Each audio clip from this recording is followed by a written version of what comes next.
नमस्कार, good morning, जय हिंद प्यारे साथियों। आप सभी लोगों का एग्जाम स्फीयर में मैं आलोक बहुत बहुत स्वागत करता हूं। और आज 5 अक्टूबर का करंट अफेयर बच्चे यहां पर हम कवर करने वाले हैं, जो आपके एग्जाम के लिए बहुत ही ज्यादा इंपॉर्टेंट होता है।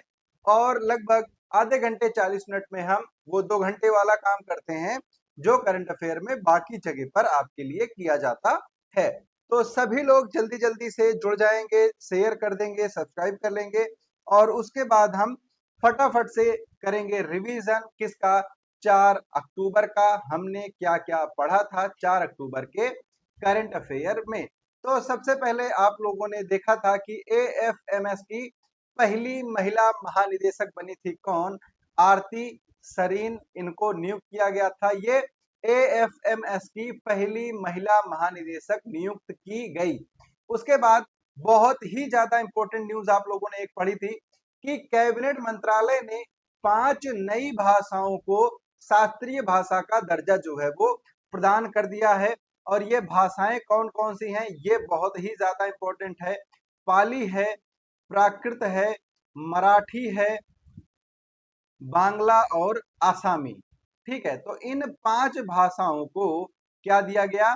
शास्त्रीय भाषा का दर्जा प्रदान कर दिया गया है। तो ये आप इसको जरूर याद रख लेना, बहुत ही ज्यादा इंपॉर्टेंट है। अब टोटल कितनी शास्त्रीय भाषाएं हो गई हैं? 11। पहले कितनी थी? 6। इसमें कौन कौन सी थी? तमिल, तेलुगु, संस्कृत, कन्नड़, ये सारी भाषाएं इसमें पहले से थी। शास्त्रीय भाषाओं का दर्जा कब से दिया जा रहा है? तो 2004 से ये परंपरा शुरू की गई थी कि हम भाषाओं को शास्त्रीय भाषा का दर्जा प्रदान करेंगे। और इसी क्रम में सबसे पहले 2004 में किसको दिया गया था? तमिल को दिया गया था। तो तमिल पहली भाषा है जिसको शास्त्रीय भाषा का दर्जा बच्चा प्रदान किया गया था। इसके बाद संस्कृत को शास्त्रीय भाषा का दर्जा प्रदान किया गया। तो ये भी चीज आप याद रखेंगे। उसके बाद ऐसा कौन सा खेल है जिसका वर्ल्ड कप 2025 में भारत के द्वारा पहली बार आयोजित किया जाएगा? तो वो खेल है खो खो। क्लियर? चलिए, इसके बाद आपसे पूछा गया था कि बिहार के मुख्यमंत्री ने किस टावर का उद्घाटन किया, वो भी 2 अक्टूबर को। तो उन्होंने एक बापू टावर का उद्घाटन किया है, जो लगभग 6 मंजिला इमारत है यहाँ पर, और इस चीज का उद्घाटन हो चुका है। फिर आपसे पूछा गया था कि नीति आयोग ने महिला उद्यमिता मंच का पहला राज्य अध्याय मतलब स्टेट चैप्टर किस राज्य में प्रारंभ किया? तो ये आपका सही आंसर था तेलंगाना। उसके बाद आपसे पूछा गया था कि पहली आधुनिक गौशाला जिसका नाम क्या था? टिपरा गौशाला। ठीक है, क्या नाम था? टिपरा गौशाला इसका नाम था। ठीक, इसका उद्घाटन किस जगह पर किया? तो ग्वालियर में किया है। इस गौशाला का जो एक विशेषता है वो क्या है कि ये 100 टन गोबर का यूज करते हैं प्रतिदिन, और 3 टन प्राकृतिक गैस जो है वो बना रहे हैं। उसके बाद क्लाउडिया सीनबॉम किस देश की पहली महिला राष्ट्रपति बनी है?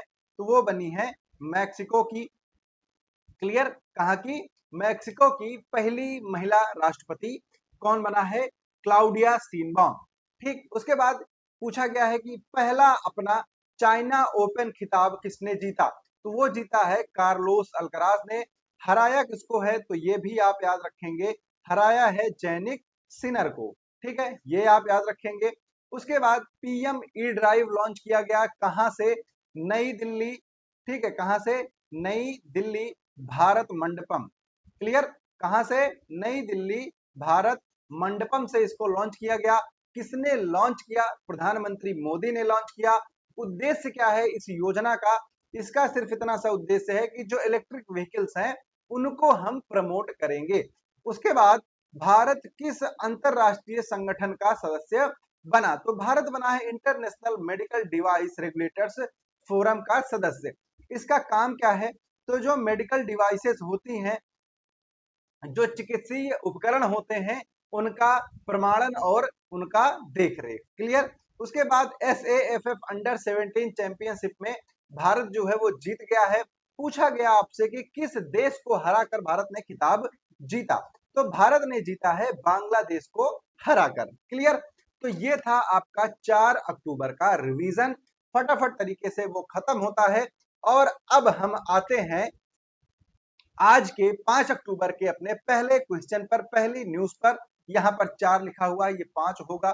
ठीक है, चलिए। केंद्रीय कैबिनेट ने हाल ही में भारत को किस अंतरराष्ट्रीय ऊर्जा मंच में शामिल होने की मंजूरी प्रदान की? तो अंतरराष्ट्रीय सौर गठबंधन, अंतरराष्ट्रीय सौर गठबंधन की बात करें तो ये फ्रांस और भारत ने मिलकर शुरू किया था। किसने? फ्रांस और भारत ने मिलकर शुरू किया था। मुख्यालय इसका कहां पर है?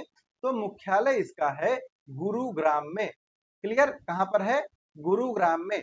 और इसको इसलिए याद रखना कि इसका 101वां सदस्य कौन बना है? नेपाल बना है। अभी 4 दिन, 5 दिन, 10 दिन पहले की बात है, नेपाल इसका 101वां सदस्य बना है। आपसे पूछा गया है कि भारत किसमें शामिल हुआ? तो भारत शामिल हुआ है अंतरराष्ट्रीय ऊर्जा दक्षता मंच में। ठीक, किसमें? अंतरराष्ट्रीय ऊर्जा दक्षता मंच में भारत शामिल हो गया है। और यहां पर उसने अपना जो MOU होता है उस पर हस्ताक्षर कर दिए हैं। ठीक, ये एक ऐसा एक मंच है जो क्या करेगा? ऊर्जा दक्षता को बढ़ावा देने के लिए काम करता है। जुलाई 2024 तक की अगर बात करें तो इसमें अर्जेंटीना, ऑस्ट्रेलिया, ब्राजील, कनाडा, चीन, फ्रांस, जर्मनी, जापान, रूस, सऊदी अरब, संयुक्त राज्य अमेरिका और ब्रिटेन, लगभग लगभग क्या है, 16 देश जो हैं इसमें शामिल हो चुके हैं। तो अब क्या है, भारत भी इसमें शामिल हो चुका है। क्लियर? फिर आपसे पूछा गया दूसरा, ये इंपॉर्टेंट है क्योंकि ये क्या है, भारत में पहला। तो केरल के मुख्यमंत्री पिनाराई विजयन ने किस कंपनी के सुपर कैपेसिटर निर्माण सुविधा का उद्घाटन किया? और ये बच्चा क्या है, भारत की पहली सुपर कैपेसिटर कंपनी है जो कि सुपर कैपेसिटर का निर्माण करेगी। कैपेसिटर आप लोगों को पता होगा कि एक डिवाइस होती है जो क्या करती है, एनर्जी को स्टोर करती है। तो इन्होंने उद्घाटन किया किसका? केल्ट्रॉन कंपोनेंट कॉम्प्लेक्स लिमिटेड, KCCL। ठीक है, किसका?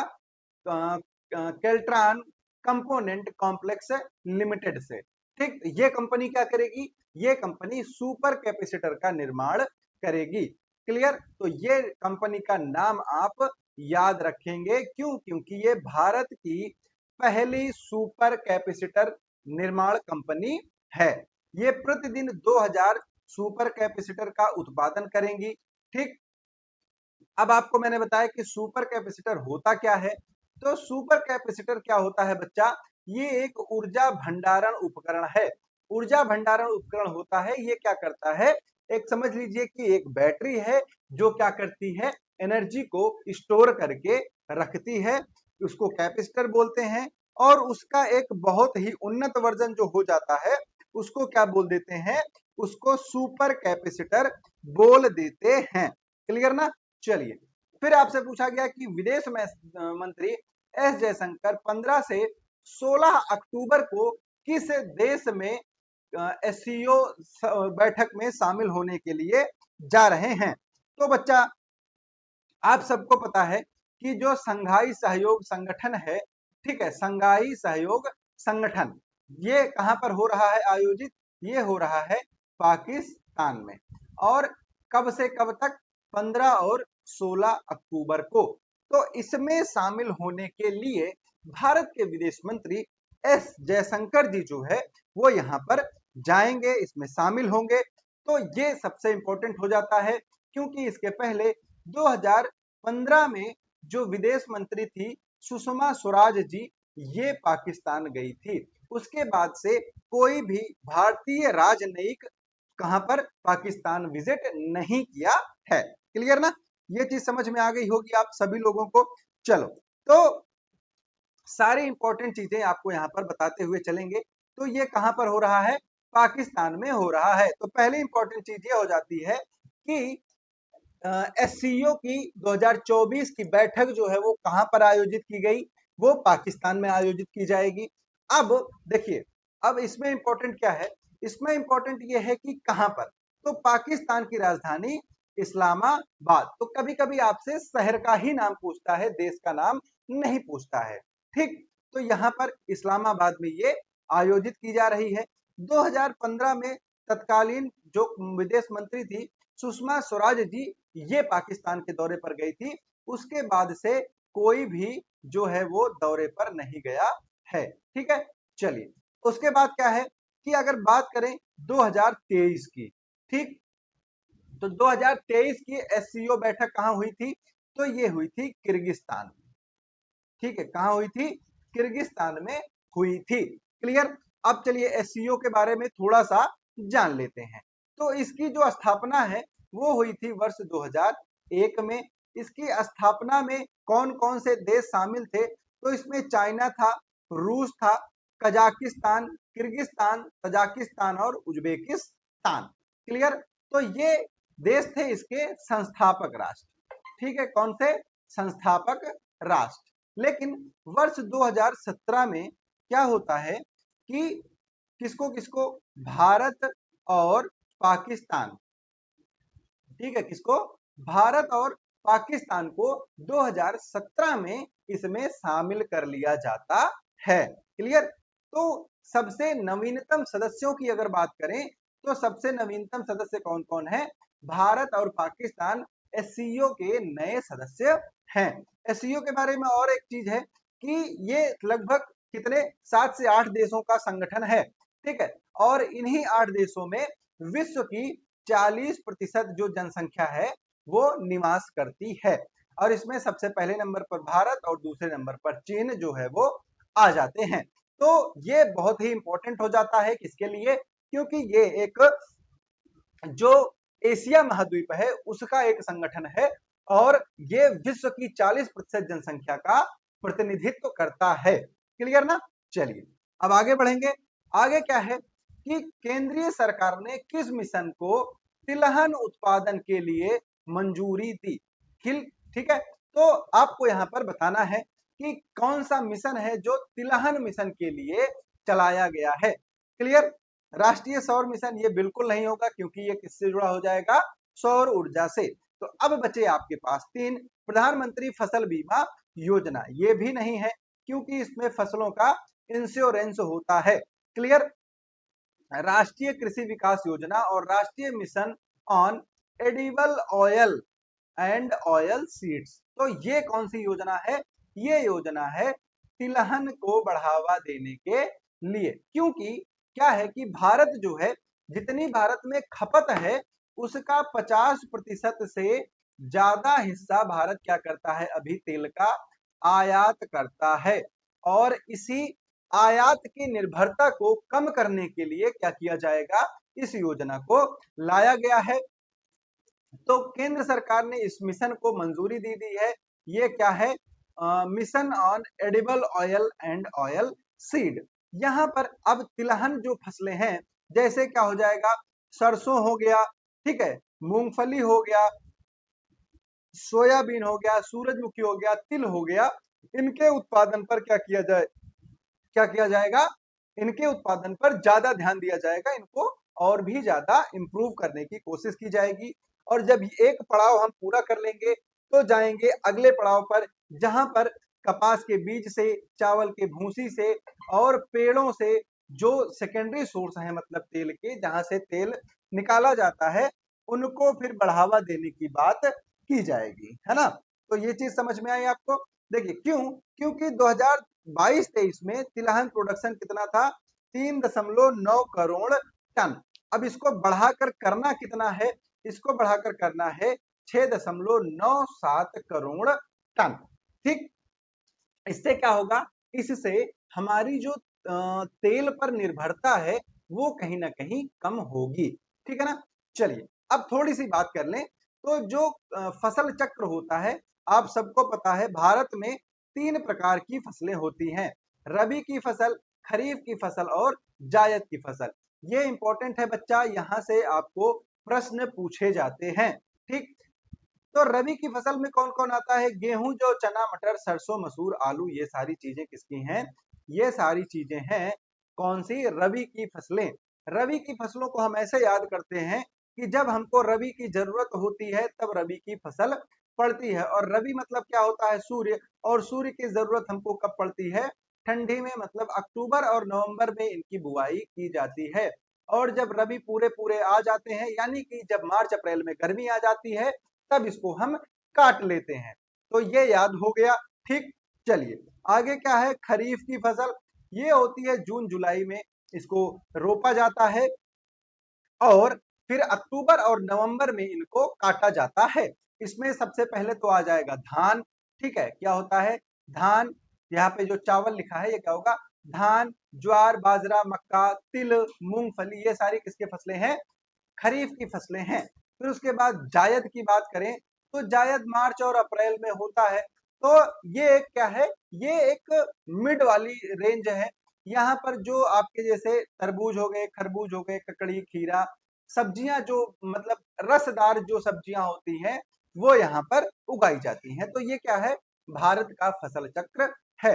अगर आप फिर फसलों की बात करें, तो फसलों की बात में अगर अनाज वाली फसलों की बात करें, खाद्यान्न फसलें जो हैं, उसमें आता है चावल, गेहूं, ज्वार, बाजरा, रागी, मक्का, जौ। ठीक है। फिर दालों की बात करें तो इनको हम दलहनी फसलें भी बोलते हैं। ठीक है, कितनी? दलहनी फसलें भी बोलते हैं। मसूर, चना, अरहर और काला चना बोलते हैं इन्हें। फिर उसके बाद तिलहन की फसलें कौन कौन सी हो जाएंगी? सरसों, मूंगफली, तिल, सूरजमुखी और सोयाबीन। फिर वाणिज्यिक फसलें कौन सी होती हैं? वाणिज्यिक फसलें मतलब जिनका जो जिनकी रोपाई और बुआई मतलब पैसों के लिए की जाती है, उनको बेचने के लिए ही की जाती है। तो उसमें क्या है? जूट। देखिए जूट आदमी खा नहीं सकता ना। फिर कपास, कपास भी नहीं खा सकता, गन्ना भी नहीं खा सकता। ठीक, तो ये सारी चीजें क्या हैं? ये सारी वाणिज्यिक फसलें होती हैं। फिर बागानी फसलें कौन कौन सी होती हैं? मतलब जिन फसलों का बाग लगाया जाता है उनको बागानी फसलें बोलते हैं। तो इसमें रबर के पेड़ हो जाते हैं, तो रबर, कॉफी, चाय, नारियल, ये सारे क्या हैं? बागानी फसलें हैं। भारत में फसलों पर क्या दिया जाता है? एमएसपी प्रदान किया जाता है। और वो कितनी फसलों पर? अभी लग 22 से 23 फसलों पर एमएसपी जो है वो सरकार के द्वारा प्रदान किया जाता है। क्लियर? तो ये सारी चीजें थी। फिर अगर आप बात करें तो ग्रीन रेवोल्यूशन, हरित क्रांति, हरित क्रांति के जनक किनको माना जाता है? डॉक्टर एम एस स्वामीनाथन को माना जाता है। और सबसे इंपॉर्टेंट ये है कि 2024 में डॉक्टर स्वामीनाथन को क्या मिला है? भारत रत्न अवार्ड जो है वो प्रदान किया गया। क्लियर? तो ये चीज आप याद रखेंगे, नोट कर लेंगे। ठीक, चलिए इसके बाद फिर एक और योजना कृषि के लिए दी गई, जिसका नाम है प्रधानमंत्री राष्ट्रीय कृषि विकास योजना और किसानोन्नति योजना। ठीक, इसको क्या है? मंजूरी दे दी गई। देखिए ये योजनाएं नई नहीं है, लेकिन क्या है? इनको पुनः मंजूरी मिली है, इनके नाम बदले गए हैं। और इसलिए सिर्फ इस लिहाज से ये योजनाएं बच्चा थोड़ी सी इंपॉर्टेंट हो जाती हैं। ठीक है ना? चलिए, तो क्या हो जाएगा? इस योजना को मंजूरी मिल गई, किसको? प्रधानमंत्री राष्ट्रीय कृषि विकास योजना और किसानोन्नति योजना। ये दो योजनाएं हैं जिनको जारी रखने की मंजूरी कैबिनेट के द्वारा मिली है। ठीक, अब देखिए राष्ट्रीय कृषि विकास योजना जो है ये केंद्र सरकार द्वारा 2007 और 8 में चलाई गई थी। 17-18 में इसका नाम बदलकर राष्ट्रीय कृषि विकास योजना रफ्तार में परिवर्तित कर दिया गया। फिर उसके बाद इसका नाम बदलकर क्या कर दिया गया? प्रधानमंत्री राष्ट्रीय कृषि विकास योजना कर दिया गया। तो ये नामकरण ही यहाँ पर इंपॉर्टेंट है। बाकी कितना पैसा, कितना बजट, राज्य का कितना, केंद्र का कितना, ये सब मत पढ़ना। अगर कोई पढ़ा भी रहा है तो भी पढ़ने की जरूरत नहीं है। ठीक है, चलिए इसके बाद कृष्णोन्नति योजना जो है वो 2005 में 10वीं पंचवर्षीय योजना जो आपकी आई थी उसमें चलाई गई थी। तो ये बहुत ही पुरानी योजना है, तो इसको आप याद रखेंगे। आपसे बहुत ज्यादा चांस है कि कृष्णोन्नति योजना को पूछ ले कि किस पंचवर्षीय योजना में चलाया गया था। तो ये बच्चा 10वीं पंचवर्षीय योजना जो आपकी है उसमें इसको चलाया गया था, है ना? तो ये सारी चीजें यहाँ पर आप नोट डाउन कर लेंगे। क्लियर? चलिए अब इसके बाद फिर भारत का तीसरा 25T बोलार्ड पुल टग, जिसका नाम क्या है? अश्व, ये लॉन्च किया गया। ठीक है, अब देखिए, सबसे पहले बोलार्ड पुल टग क्या होता है ये आप जानेंगे, ठीक है। बोलार्ड पुल टग का मतलब होता है, आप समुद्र में जो बड़े बड़े पोत चलते हैं, वो अगर कहीं अटक जाते हैं, फंस जाते हैं, तो उनको वहां से निकालने के लिए पुल टग का यूज किया जाता है। तो ये भारत का तीसरा पुल टग है, जिसका नाम क्या है, जिसका नाम है अश्व, ठीक है, क्लियर। ये बनाया गया किसमें, मेक इन इंडिया पहल के द्वारा बनाया गया। तो अभी तक दो लॉन्च हो चुके थे, ये तीसरा है, ठीक। इसको बनाया किसने है, तो मेसर्स मेसर्स टीटागढ़, ठीक है, किसने बनाया, messrs Titagarh rail system limited, clear. और लॉन्च कहां पर किया गया, कोलकाता में लॉन्च किया गया, है ना। तो ये चीज आप यहां पर याद रखेंगे, क्लियर। तो टग क्या है, ये काम क्या करता है, देखिए, ये भारतीय नौसेना के जहाजों को, पनडुब्बियों को क्या करता है, जैसे वो किनारे पर जब आ जाती हैं, तो उनको प्लेटफॉर्म पर लगाने का काम करता है। और क्या करता है, जैसे किसी पोत पर, जहाज पर आग वाग लग गई है, तो जाके सहायता प्रदान करता है। और क्या करेगा, और जैसे कोई जहाज कहीं पर फंस जाती है, तो ये उसको खींचकर निकालने का काम भी करता है ना। तो ये सारी चीजें हैं, नाम आप याद रखेंगे। तीसरा पुलटग जो है वो लॉन्च किया गया, जिसका नाम क्या रखा गया है, जिसका नाम अश्व रखा गया है, ठीक। फिर आएंगे अपने इंपॉर्टेंट डे पर। इंपॉर्टेंट डे कौन सा है, तो विश्व पशु दिवस मनाया गया कब, 4 अक्टूबर को। 4 अक्टूबर को मनाया गया, ये आप याद रखेंगे, कौन सा, वर्ल्ड एनिमल डे, ठीक है, क्या, वर्ल्ड एनिमल डे ये मनाया जाता है पशुओं की सुरक्षा, संरक्षा और संरक्षण के लिए, है ना। और पहली बार कब मनाया गया था, तो ये 24 मार्च 1925 को मनाया गया था, यानी कि भारत को आजादी भी तब नहीं मिली थी। तो जर्मनी में ये पहली बार मनाया गया था। एक व्यक्ति थे जिनका नाम था हेनरिक जिमरमैन, ठीक है, क्या नाम था, हेनरिक जिमरमैन इनका नाम था। ये एक कुत्ते के विशेषज्ञ थे, और इन्होंने ही क्या किया था, पहली बार इस दिवस का आयोजन किया था, और तब से लेकर अब तक पशुओं की रक्षा, सुरक्षा, संरक्षण और इनको बढ़ावा देने के लिए ये दिवस जो है वो सेलिब्रेट किया जाता है। उसके बाद बच्चा, ये इंपॉर्टेंट है, ये आप याद रखेंगे कि भारत, नेपाल और बांग्लादेश के बीच में एक त्रिपक्षीय समझौता हुआ है।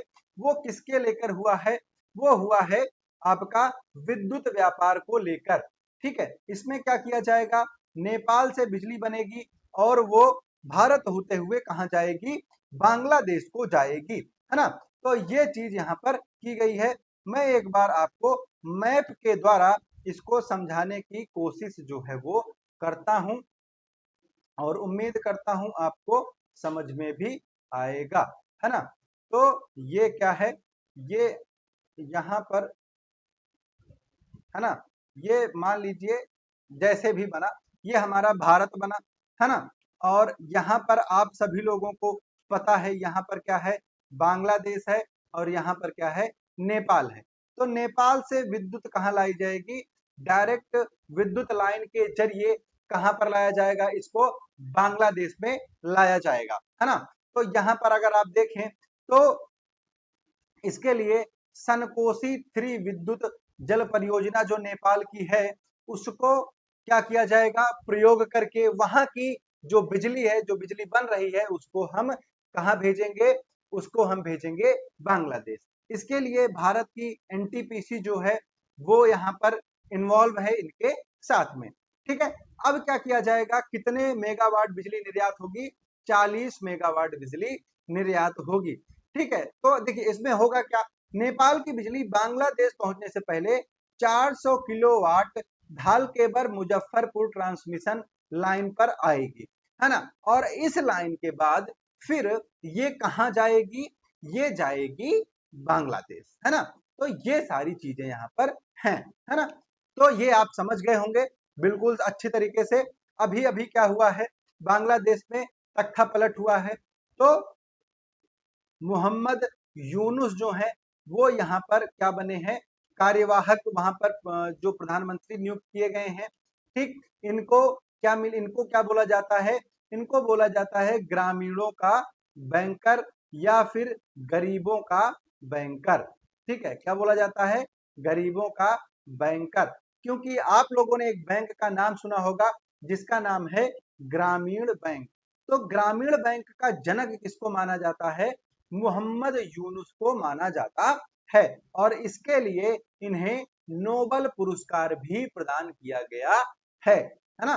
तो ये चीज इंपॉर्टेंट हो जाती है। ठीक, ये आप याद रखेंगे, मोहम्मद यूनुस यहाँ पर इंपॉर्टेंट हो जाते हैं। फिर आपसे पूछा गया कि भारत में रामसर स्थलों की कुल संख्या कितनी है? तो बच्चा आप सबको पता है, पहले कितनी थी? 80 थी, फिर 5 रामसर स्थल बढ़ाए गए, अब कितनी हो गई है? 85 हो गई है। तो भारत में कितने रामसर स्थल हैं? 85 रामसर स्थल हैं। पूछा क्यों गया? क्योंकि एक आयोजन किया गया, इस आयोजन का नाम था बच्चे वातावरण। ठीक, ये किस पर था? तो ये आर्द्र भूमियों पर अंतरराष्ट्रीय फिल्म फेस्टिवल था, है ना? क्लियर? इसकी थीम क्या थी? जीवन के लिए आर्द्र भूमि।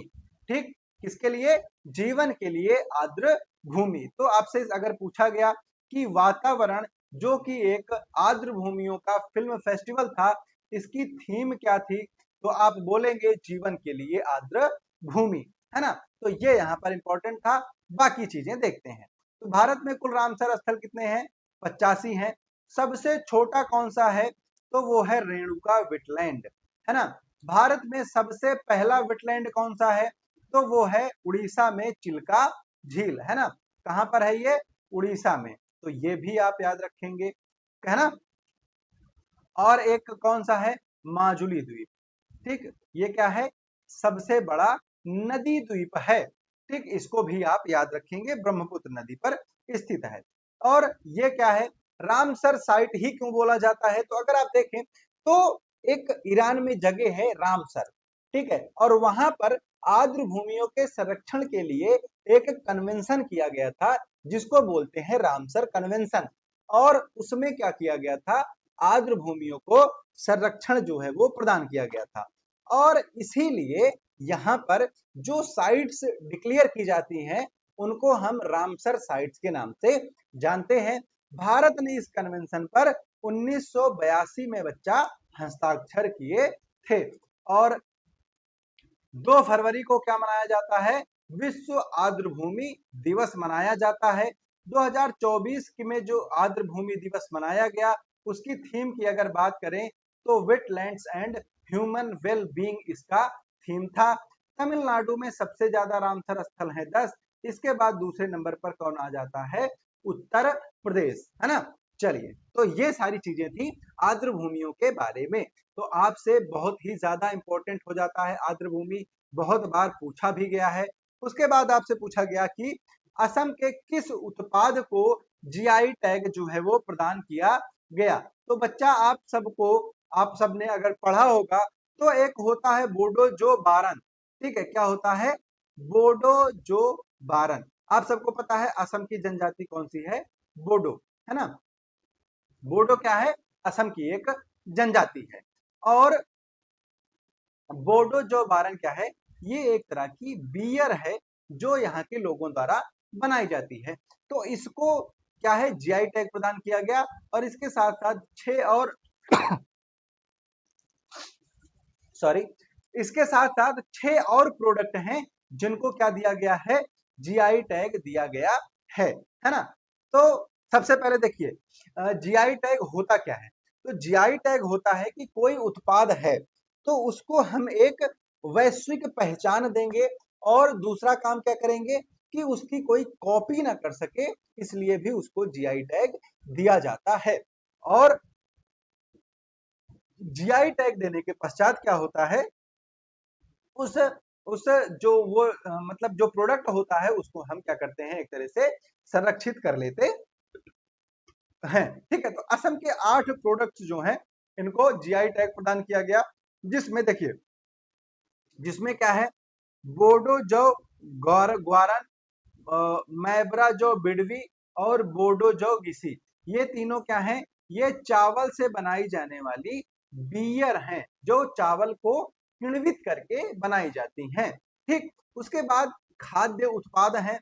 खाद्य उत्पाद में क्या है, बोडो नाफम, बोडो ओंगला और बोंडो ग्वाखा, ये तीन खाद्य प्रोडक्ट हैं जिनको जीआई टैग प्रदान किया गया। और बोडो नार्जी और बोडो आरोनाई, ये वस्त्र हैं जिनको जीआई टैग प्रदान किया गया। तो देखिए सिंपल सी बात है, कुछ भी रटने की जरूरत नहीं है। यहां पर आपको बस एक वर्ड याद रखना है, बोडो। बोडो क्या है, असम की जनजाति है और इसको क्या किया गया है, इसे जनजाति के द्वारा ही बनाया और संरक्षित किया गया है। तो बोडो वर्ड याद रख लो, जिसमें जिसमें बोडो लगे उसको क्या दिया गया है, जीआई टैग दिया गया है। ठीक है, तो जी ये बोडो जो ग्वारन जो है, ये एक चावल से बनी बियर है जिसमें एल्कोहल की जो मात्रा है वो 16.11% होती है। नॉर्मली बियर में कितना होता है, तो 4 से 5% की एल्कोहल पाई जाती है। ठीक है, तो ये सारी चीजें हैं मेरे भाई। अब आते हैं अपने स्टैटिक जीके वाले पोर्शन पे, जिसका आप लोगों को बहुत ही बेसब्री से, बहुत ही अच्छे से हम इसको कवर करेंगे। इसका आप लोगों को बहुत ही बेसब्री से इंतजार रहता है। तो आज स्टैटिक जीके में आपके लिए है पॉलिटी में पंचायती राज प्रणाली या फिर स्थानीय सरकार। तो आप सबको पता है कि भारतीय संविधान में 73वां और 74वां संविधान संशोधन करके स्थानीय स्वशासन को यहाँ पर मान्यता दी गई थी संवैधानिक रूप से। इसके लिए अनुच्छेद 243 से लेकर अनुच्छेद 243 जेड जी तक जो है वो प्रावधान किए गए हैं। उसके बाद अनुसूची 11 और अनुसूची 12 जोड़ी गई। अनुसूची 11 में क्या है, अनुसूची 11 में पंचायत है और अनुसूची 12 में नगर पालिका यहाँ पर सम्मिलित की गई है ना। तो और क्या है, भाग 9 और भाग 9 ए, ये भी यहाँ पर शामिल की गए हैं। अब यहाँ पर अगर आप देखें तो इसके लिए बहुत सारी कमिटियां गठित हुई थी, जिसमें सबसे इंपॉर्टेंट है बलवंत राय मेहता। ठीक है, कौन सी है, बलवंत राय मेहता समिति सबसे इंपॉर्टेंट है, सबसे पहली कमेटी यही है। इसका गठन किया गया था। इन्होंने 3 स्तर पर क्या बोला था, 3 स्तर पर पंचायतों का गठन किया जाए। वो 3 स्तर कौन कौन से होंगे, तो वो 3 स्तर होंगे, सबसे पहले होगा ग्राम स्तर, दूसरे नंबर पर होगा ब्लॉक स्तर और तीसरे नंबर पर होगा जिला स्तर यानी कि जिला परिषद। तो ये 3 स्तर पर इन्होंने पंचायतों के गठन की मांग जो है वो, सिफारिश जो है वो सरकार को की थी। अनुसूची 11 और 12 इसमें प्रावधान किया गया है। 73वां और 74वां संविधान संशोधन किया गया है। संशोधन, अनुसूची, ये दो चीज आपसे डायरेक्टली पेपर में पूछा जाता है, तो इसको आप याद रखेंगे। तो ये है हमारा क्या, स्थानीय स्वशासन के बारे में पॉलिटी। अब इसके बाद आएंगे तो हम देखेंगे जो हमारे नॉर्थ ईस्ट के राज्य हैं, उत्तर पूर्व के जो राज्य हैं, उनके प्रमुख उत्सव। तो अरुणाचल प्रदेश में लोसर या फिर लासर उत्सव मनाया जाता है, सोलुंग उत्सव मनाया जाता है और सियांग उत्सव मनाया जाता है। ये 3 इंपॉर्टेंट हो जाते हैं। उसके बाद असम में आपका मनाया जाता है बिहू, है ना, क्या मनाया जाता है, बिहू। और बिहू भी 3 प्रकार का होता है, रंगोली बिहू, भोगाली बिहू और काठी बिहू। ठीक, उसके बाद अंबुबाची का मेला जो है ये बहुत ही ज्यादा यहाँ पर प्रसिद्ध है। ये कहाँ लगता है, कामाख्या देवी के मंदिर में लगता है। कौन सा, अंबुबाची का मेला। फिर मणिपुर की बात करें तो चेराई ओबा और संगाई उत्सव, ये दो यहाँ पर इंपॉर्टेंट हो जाते हैं। मेघालय की बात करें तो नोंग क्रेम यहाँ पर इंपॉर्टेंट हो जाता है, तो इनको आप याद रखते हुए चलेंगे। मिजोरम में चापचर कुट और मिठुन उत्सव और पावल कुट, मतलब आपको बस याद रखना है कि कुट वाले कहाँ के होते हैं, मिजोरम के होते हैं। फिर उसके बाद नागालैंड, नागालैंड में सबसे इंपॉर्टेंट है हॉर्नबिल। हॉर्नबिल उत्सव कहाँ मनाया जाता है, नागालैंड में मनाया जाता है। मोआक्सू भी है, ये भी मतलब इंपॉर्टेंट है, लेकिन हॉर्नबिल सबसे ज्यादा इंपॉर्टेंट यहाँ पर हो जाता है। ठीक है, तो ये था आज का आपका revision, current affair, MCQ, static GK. ठीक है, तो उम्मीद करता हूं आपको क्लास अच्छी लगी होगी, और अच्छी लगी है तो सब्सक्राइब करके जाना, कमेंट जरूर करना, और मिलते हैं आप लोगों से अगले सेशन में। तब तक के लिए आप सभी लोगों को प्यार भरा नमस्कार। जय हिंद, जय भारत।